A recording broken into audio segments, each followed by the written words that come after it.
Alright, let's rank all the Hitman Absolution missions. I did do the World of Assassination mission tier list some years ago, and I figured I would probably want to do something like that with the other games, but maybe a bit more relaxed. Something a bit more casual. Are we ranking levels or checkpoints from casual perspective, or a speedrun one, or both? Kinda both, we're most of all going by vibes, I think. The way I'm gonna do it actually is can I delete? I can delete rows. Excellent. I'm just gonna have a singular tier, and then I'm gonna compare everything else to that as we go. You know what, we'll call this the default tier for now. And a personal contract starts the list in the default tier. Everything else will be compared to that, and then we'll just add more tiers as we need them. Honestly, it's probably gonna end up being the B tier, because personal contract, I think, is a very okay mission. As a tutorial, it's probably the second best in the series after World of Assassination. Not that it's a high bar to clear. Well, Blood Money's tutorial is the worst thing in any Hitman. Contract has like a separate training area, which is no good. Hitman 2 has no tutorial whatsoever. It's got like some prompts that appear in the garden. And Codename 47 is a linear training, much like Contracts. And compared to those, personal contract ain't that bad. At least the couple of checkpoints that it actually has, like the main ones, I would call it. The gardens, the greenhouse, the mansion. Like those 3 checkpoints, at least they give you some options on how to approach them. It's not major options. Might be like, okay, you take the left side of the greenhouse or the right side of the greenhouse, and you can use the sprinklers in the greenhouse or things like that. Not huge, but it at least gives you some options. It's not like Death of a Showman where you have to walk down the specific corridor because there are no other options and that corridor is narrow. So as an Absolution mission, it's not bad. Those specific checkpoints are very, very typical Absolution checkpoints in my opinion, so I can't really hate on them. And as a tutorial, it gets the job done. Guess there's not much else to say about personal contract. Acceptable tutorial. And still better than most Hitman tutorials. King of Chinatown obviously is gonna end up being above. This shall be +1. We'll work out the letters for these tiers later. But King of Chinatown, definitely better than personal contract. One of the better missions in the game, I'd say. As it actually has, you know, a target, an assassination in a Hitman game? Wild. Plus, a fairly open-ended level. Hard to fault it too much. Of course, quite scripted as it is Absolution, but I think it still has plenty of room for creativity compared to many of the other missions in the game. I guess the downside really is that a lot of the scripted stuff, like doing the drug dealing thing and sniping, kinda does funnel you to very narrow paths. But at least it doesn't force you down those paths if you want to do something else, like the typical speedrun route of Nitro. The fact that that's a thing speaks volumes of this mission. If anything, I just think that the downside of this mission is that since it only has the one target, you are kinda restricted by his movements. It's not like a lot of the World of Assassination or Blood Money missions, where there are multiple targets doing different things at different times, and you can sort of decide which thing you want to pursue first, and then that might affect where the other target is. Here it's just the one target, and if you want to do something special with him, you have to wait for him to get to the place. But that's an issue with any mission with one target in any of the games. Either way, it's better than personal contract. By quite a lot. Terminus has 2 checkpoints. We got I think it's just called Terminus. The first floor, which is not a very interesting but semi-open-ended area, where you just have to get to the elevator. And then the second half, which is also not that interesting but semi-open-ended, top floors. I don't think either of those checkpoints really stands out, even though, at least in the top floors, I guess you can explore the area a bit more and there are some details. But gameplay-wise, I don't think there's anything remarkable there, so it's really on par with personal contract, I think. As in, if I was to replay individual bits of this game, I think the Terminus checkpoints and main gameplay checkpoints of Personal Contract are about the same. Is the Dexter cutscene Terminus or Run for Your Life? It is Run for Your Life, and this is where we add a new tier. Because Run for Your Life, it's obviously gonna be top tier. It's no secret, I think Run for Your Life is the best mission in this game, and there really is no competition. It's the one mission that actually utilizes the premise of the game. Like, okay, 47 is on the run. What do you do with that? And then this one mission does basically everything with it. If you would go through the main checkpoints, it's got the library, which is abandoned, isolated place with just 47 and a bunch of cops. Sneak through that, great. It's not a remarkable checkpoint, but thematically it works. That's followed up with Shangri-La, which is a similar concept, except now you introduce some civilians to the mix. So it's not just cops going ham on an abandoned library, it's them actually having to knock on doors, hippies panicking, and 47 getting closer to some sort of state of normalcy, I guess. And then that's followed up with the third major checkpoint, the train station, where it's a ton of civilians and cops searching among them. I think the way that mission escalates is just about perfect. From complete isolation to slightly populated civilian area to completely public area with tons of civilians. Like, that is the perfect arc for an escape sequence, which that mission is. The downside is that it kind of has these little segments in between those main checkpoints, starting with the burning hotel, which it's a little bit questionable, because that's where the story comes in. And oh boy, is it a story. You can look at it two ways. Either it's the dumbest thing in the entire game, or it's the best thing in the entire game, and I guess I can say that it's both. The story of this game is really, really stupid, but I think that's kind of the point. And the fact that nothing about the story in Run for Your Life makes sense, I kind of love it. I'll tell you, I don't ordinarily yeehaw, but this is a fucking yeehaw! Fucking Christmas! And then there's the other mini checkpoint with the pigeon coop. If I was to remove one section of the level, I think it would probably be pigeon coop. It's kind of silly because you don't have to be at all stealthy with the helicopter in the first segment. It just doesn't matter at all. It's just kind of awkwardly silly how the helicopter gives up on you so easily. And then the second half of Pigeon Coop is the tiny rooftop. It adds nothing that Shangri-La and Library don't already add. So what's the point of having that there at all? I guess they just needed 47 to get from place A to place B and have it be somewhat coherent. Do I think already having the cop disguise cheapens the library section a bit? A bit, yes. Because it would, again, fit the story arc. Or not even the story arc, but the gameplay arc of the mission better if you had to get the disguise there. Also, that's a good note about this mission, how it only really has one disguise that makes any sort of difference, and that's the cop outfit. And that's where the disguise system of this game actually shines, because they are looking for you, and they probably do know each other. This level is the one where Absolution's mechanics make sense and work. Heck, I have a whole video on why this is the best mission in the game. I'm not gonna be able to phrase it any better than I did back then. One of the best stealth missions in any game. I'll go that far. And one of the dumbest plot points in any game. Anyway, Hunter and Hunted. Does that belong in the same tier as King of Chinatown? It's got a lot of checkpoints, and some of them are good and some of them are not. The back streets or the alley or whatever it is that you start on. The courtyard, I think it's called. That is a complete nothing of a checkpoint. I think the main purpose of that is to give you a disguise. But it is not interesting.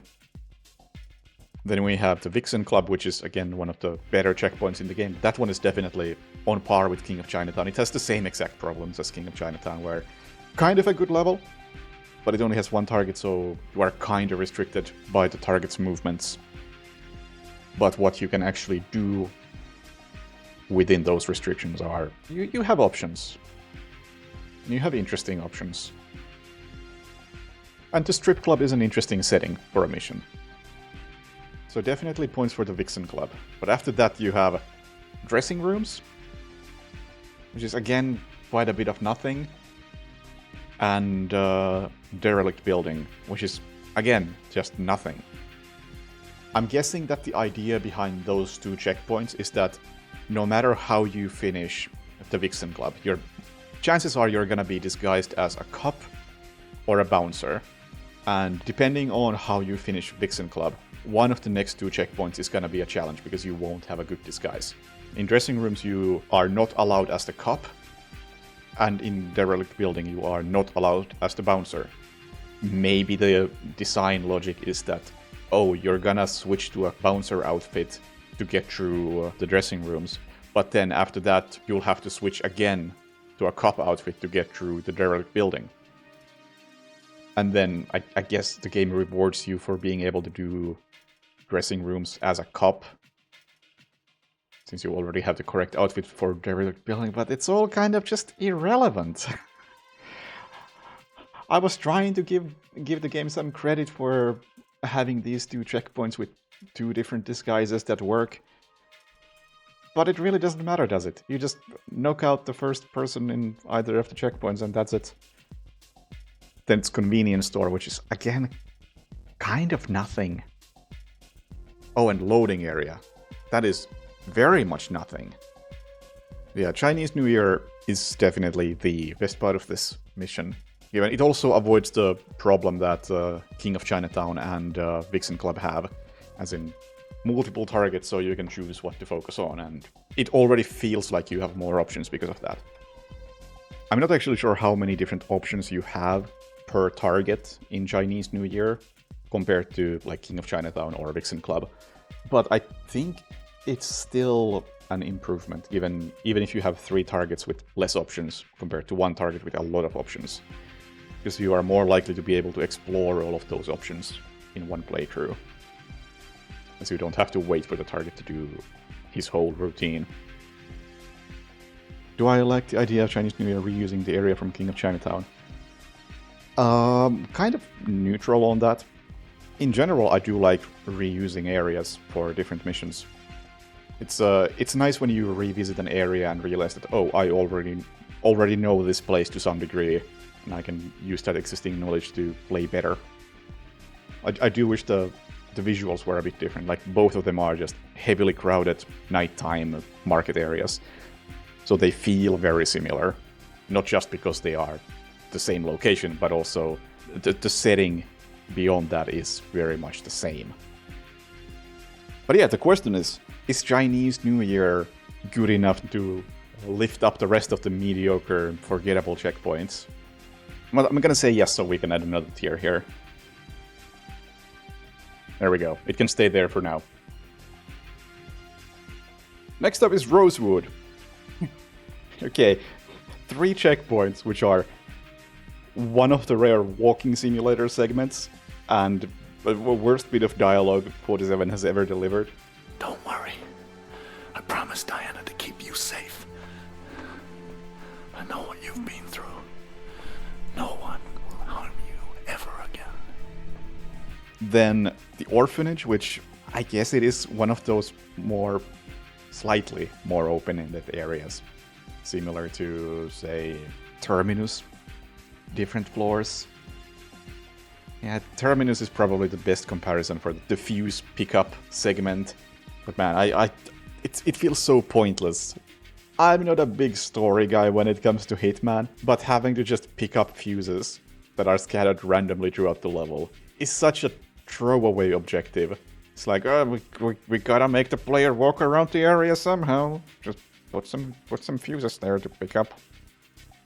And then the final checkpoint is the central heating, which mostly just linear nothing, followed up with, I guess I'll call it mandatory shootout, even though I just did a speedrun where I broke the shootout, but if we exclude that as a thing, like the assassination part of that is a joke.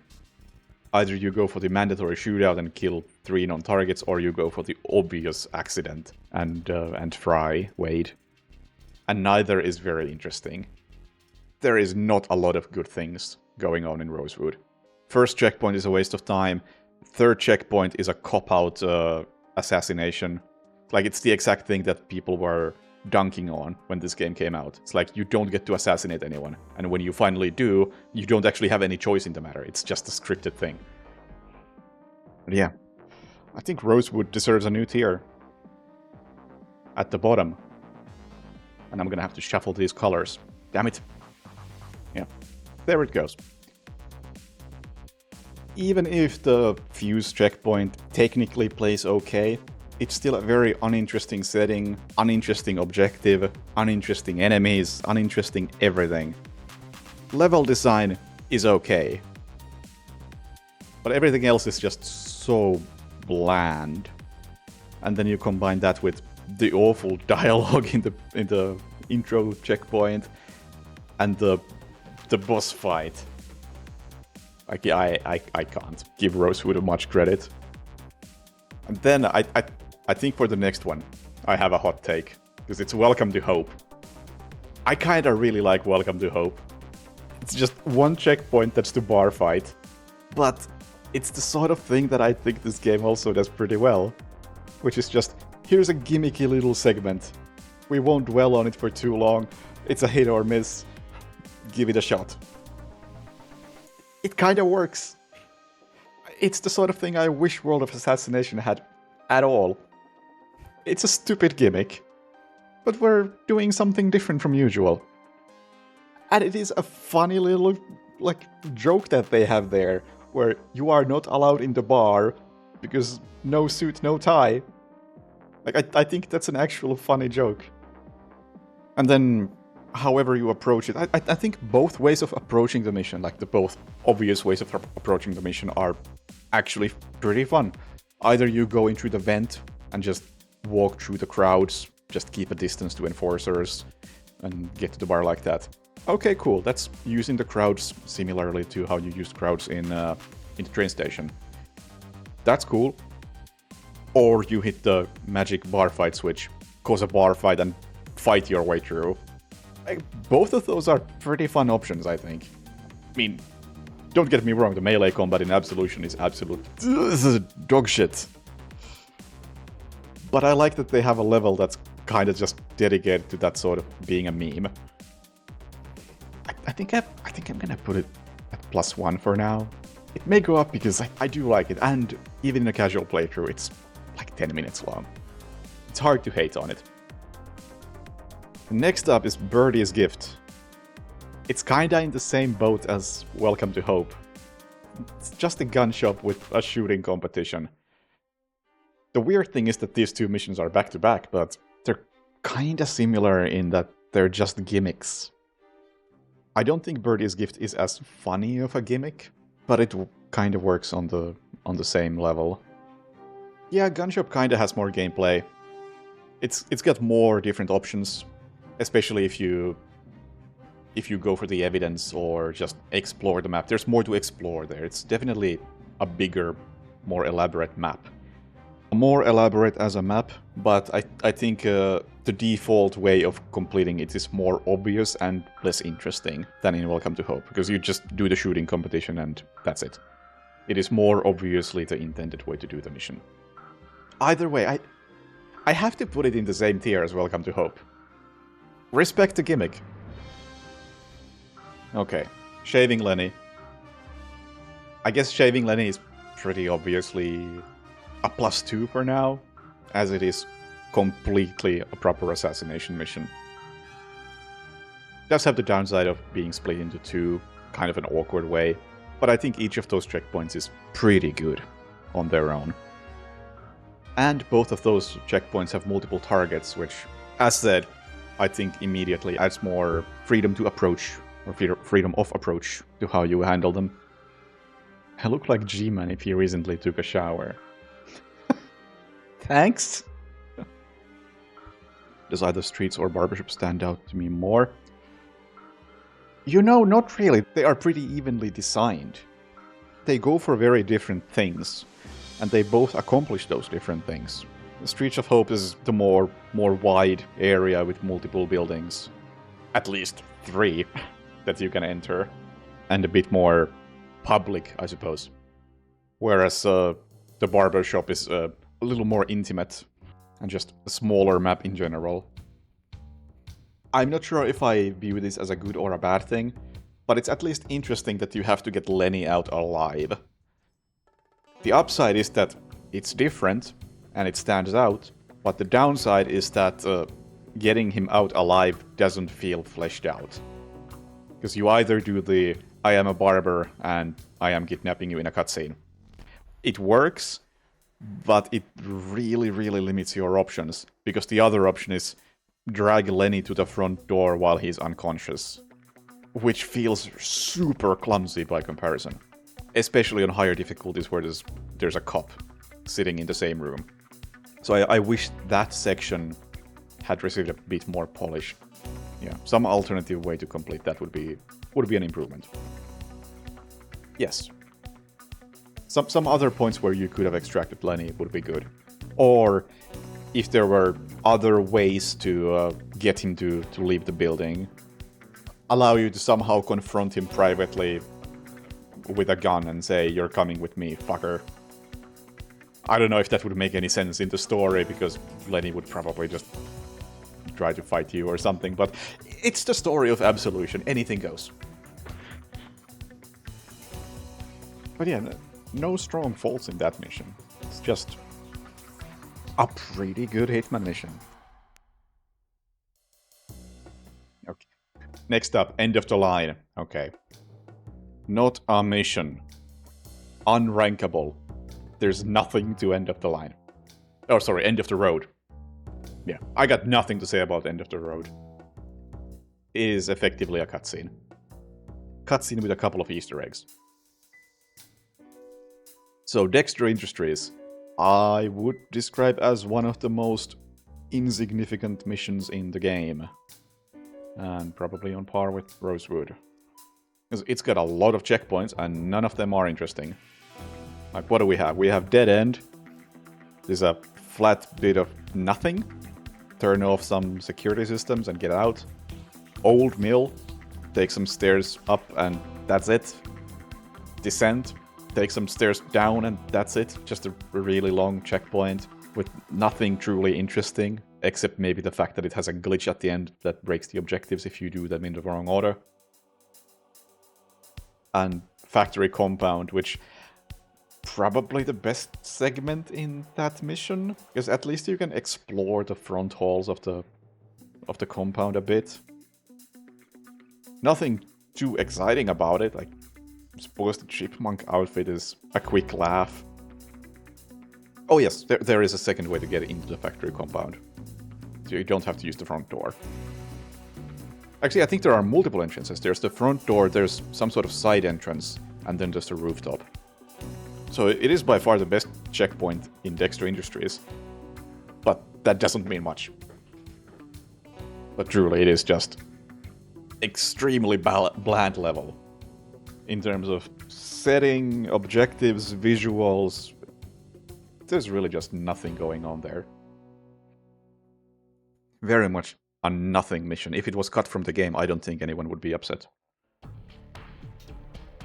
Meanwhile, Death Factory actually has something going on.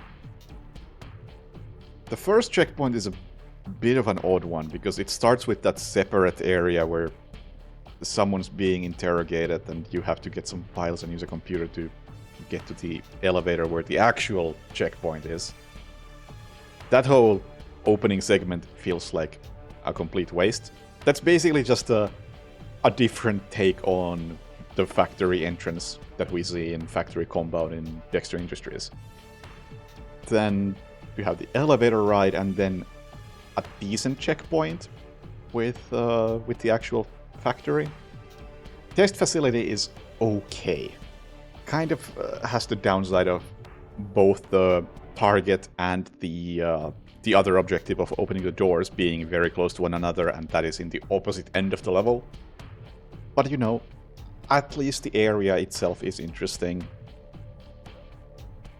And yes, the point of the first area before the elevator is likely to just give you a disguise. But I feel like there would have been better ways to handle that. Like, it could have tied better into Dexter Industries. Like, if ending of Dexter and opening of Death Factory had been moved a tiny bit, I think it could have worked better. Also, a downside of the opening of the Death Factory is that since you have to do that whole first area plus the elevator ride, it really hurts the replay value of that whole checkpoint. Because even though that checkpoint by itself is alright, it's one of the actual freeform assassination missions. I don't really want to replay it because it involves doing the whole elevator segment before getting to the main meat of the checkpoint. And that's probably why I don't really know how to kill the target in that many ways, because I just don't want to replay it. Then what's next? We have decontamination, which is one of the nothing checkpoints. It seems like the whole point of decontamination was to do the cake gimmick. And the cake gimmick is really a waste. Because what's the point of the cake gimmick when you don't even have a target in the checkpoint? Like, okay, great, you get to kill a bunch of non-targets in a funny way, but why? You have to take into account contracts mode. Nah. I won't be doing that. Not that would be even a good contract, I think. Like, okay, you do the gimmick once and turn that into a contract. Now what? That's everything. And contract mode doesn't exist anymore. No, technically it exists on the mobile port, I guess. Anyway, I can't give decontamination a lot of points. It is a very nothing checkpoint. But I can give R&D some points. R&D is actually one of the better checkpoints in the game, probably. Actually, it leans into the idea of let's do some funny kills.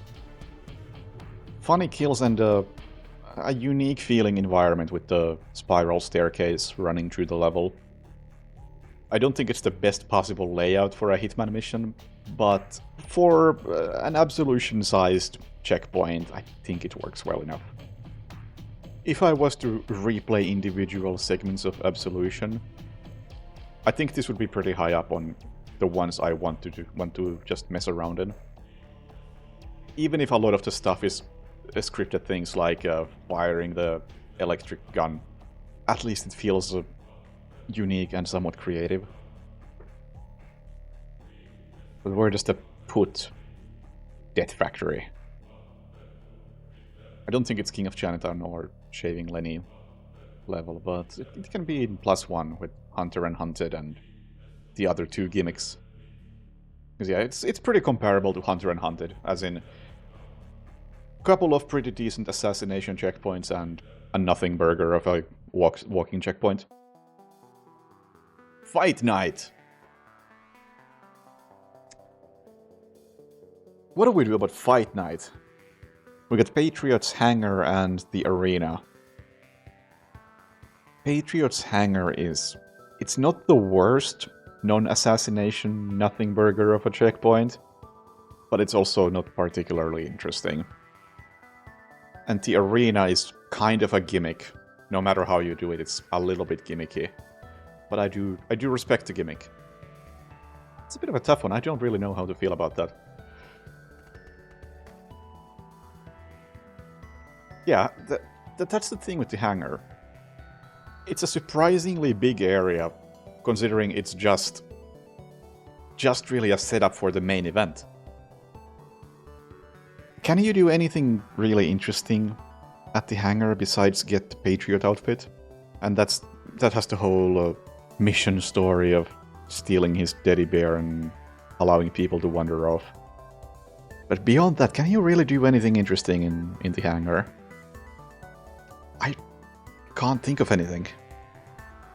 How do I feel about the scripted Patriot fight kill on Sanchez? It's kind of a funny Absolution-like moment. It's obviously very stupid. I don't like the quick time event system in this game. But it's kind of similar to the yeehaw moment in Run for Your Life opening cutscene, where it's like, yes, this is stupid, we all know this is stupid, but let's roll with it.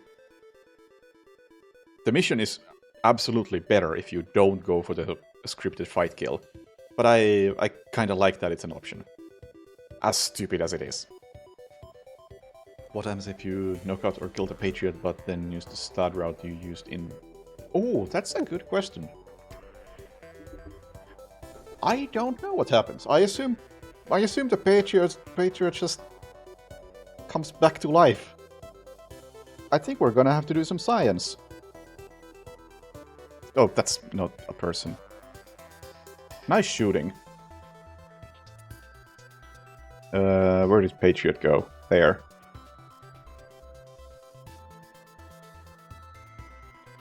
He's not there. Okay.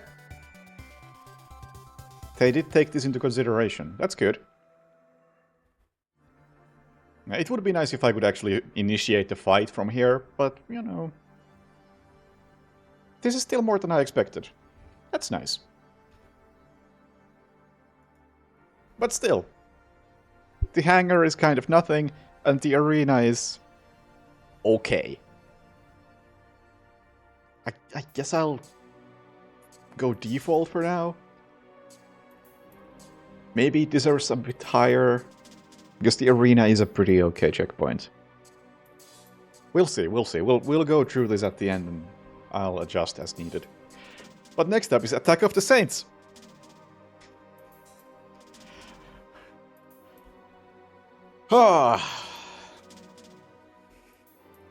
Parking is like actually a really bad assassination checkpoint. The opening is so bad.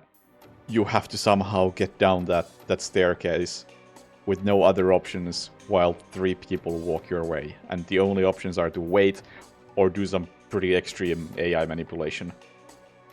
It absolutely destroys all replay value of this checkpoint. Yes, if there was a way to vault down from the 2nd floor, parking would immediately be a lot better. Then reception is okay, but kind of uninteresting. It's a very small checkpoint and it doesn't really have anything interesting in it. Not bad, but not good either. But it's got latex nuns. Yeah, that's a +1 right there. And what's the final one is Cornfield. Cornfield is probably the best checkpoint in the level. Because you have multiple targets, none of them super interesting, granted, but multiple targets. An interesting gimmick. You've had the hiding in tall grass or corn gimmick before. I think that was only in Shangri-La previously, in Run for Your Life. Which again, hey, another point for Shangri-La. It's even got that gimmick going on. But it actually works a lot better in Attack of the Saints, given it has targets, and you have a reason to go into the corn. It's like, it goes from a bad checkpoint to a decent checkpoint to a good checkpoint. But I gotta give it some credit that because all of those checkpoints do have targets, multiple targets, and they are quite different from one another. Is it better than Fight Night? If I was to replay missions, I would rather replay Attack of the Saints than Fight Night. So I suppose it will go there for now. Even though the opening is really, really bad. Opening is bad, but rest of it is okay to good. And yeah, it's like... conceptually, I think it's also a very Absolution-esque funny thing of... the ICA has sent a private military nun-squad to come after you, who will attack you with a rocket launcher. It is so stupid that it's funny, and I like that side of Absolution. So I'll give that some points. It's...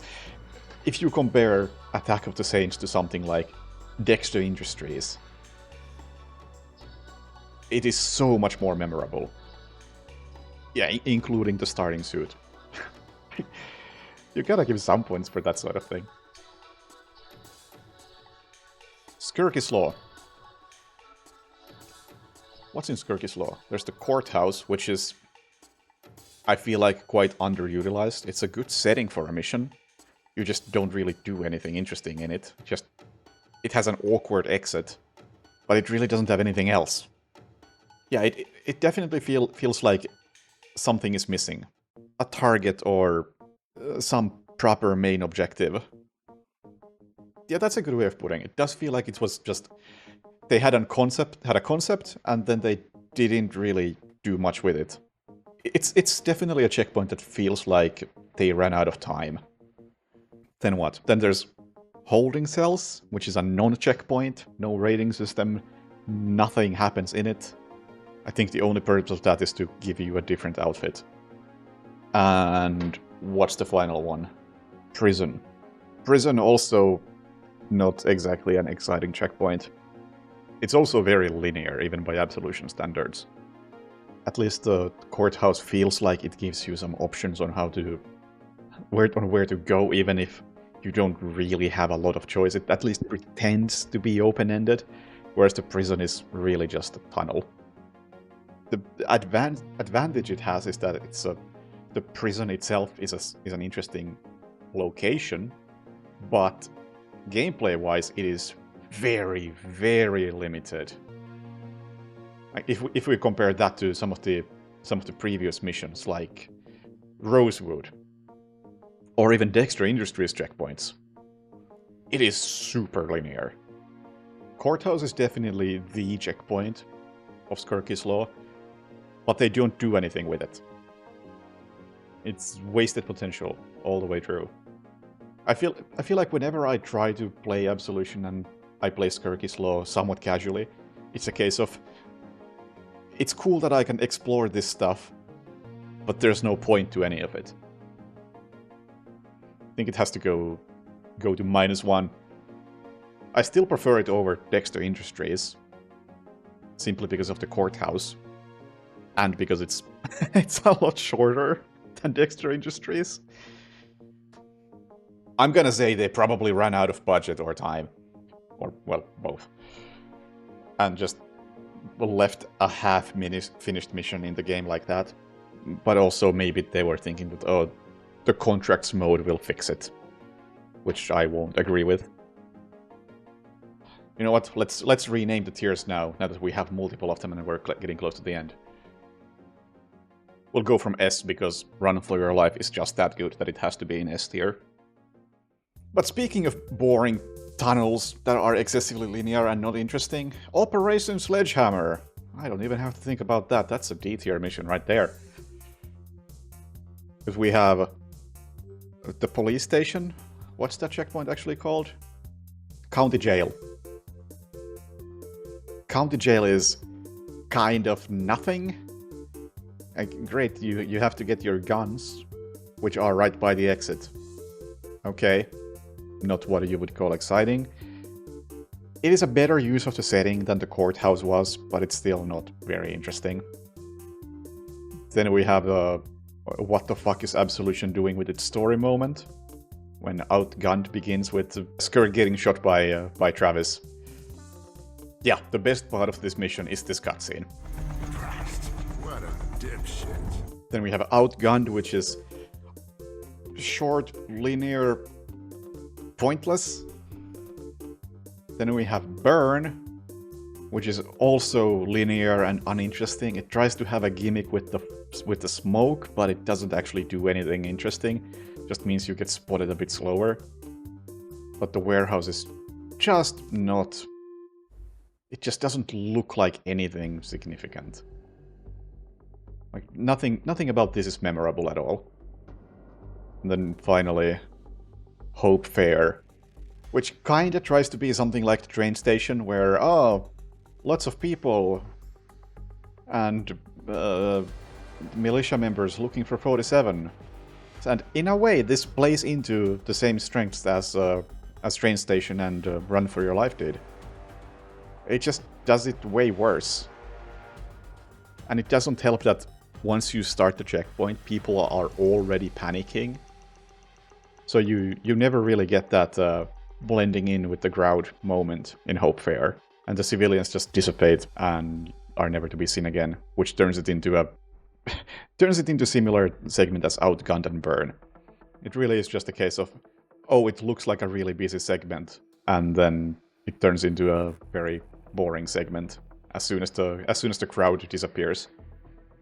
And of course, at the end of Sledgehammer, we get the Absolution special of scripted kill with point shooting. Yeah. That's not getting out of D tier. One of a Kind is not a mission, it is a glorified cutscene. Yes, it's got Easter eggs and little nice touches for nostalgia, but it is still a cutscene. But then we have Blackwater Park. I don't know if I'm correct, but my impression is that a lot of people really like Blackwater Park and consider it to be one of the best missions in the game. I feel like whenever I hear people talk about the good parts of Absolution, they bring up King of Chinatown, Shaving Lenny, and Blackwater Park. And I don't know why Blackwater Park is on that list. Because the first checkpoint is one of the very average get from A to B areas. Not that interesting of an area or location, in my opinion. The gimmick of having to use or destroy the computer in order to call the elevator. Okay, gameplay-wise, sorta interesting, especially on higher difficulties. Getting to that computer unspotted is a challenge, but I don't think it's a very fun challenge. It's just here's a room with a lot of NPCs. But yeah, the first checkpoint of Blackwater Park, I just don't find there's anything noteworthy about it, really. It is better than Sledgehammer or Skurky Slow or Dexter Industries. It's maybe on par with Rosewood's main checkpoint. Which is why I assume that when people talk about Blackwater Park, they mostly talk about the penthouse, which is clearly the better checkpoint. But even that is kind of mid. Yes, it has a target. Yes, there are lots of funny things on the map. Like samurai costumes and explosives and different medieval weapons and whatever the heck you can think of. Like in that sense, yeah, there's a lot of stuff that you can work with. But the map itself, the map is effectively a circle that you can only traverse in one direction. Sure, technically there is a keycard that you can use to go the other way, but getting that keycard is not really viable. It's so much more difficult than just following the more intended route. So despite having a target that you can technically assassinate in many ways, it still feels really linear. Not as linear as the D tier missions. It's a wide tunnel, but for a level that kinda presents itself as a large penthouse that you can navigate freely, it doesn't really work.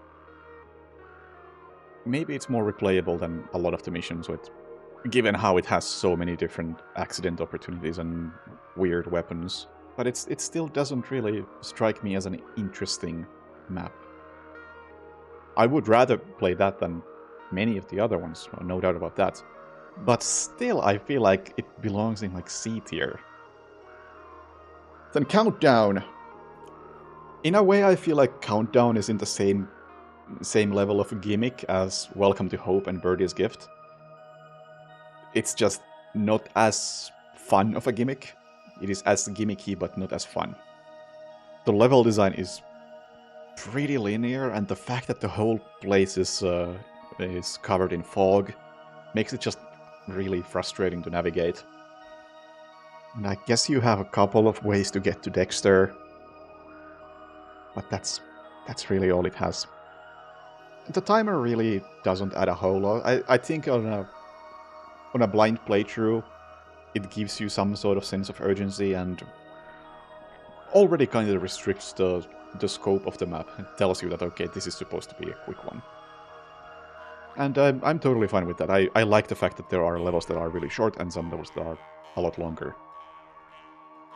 I guess my problems with Countdown really are that the fog makes it annoying to play because you can't see properly anywhere and it's just not fun. And the very first area before you take the stairs up feels super restricting.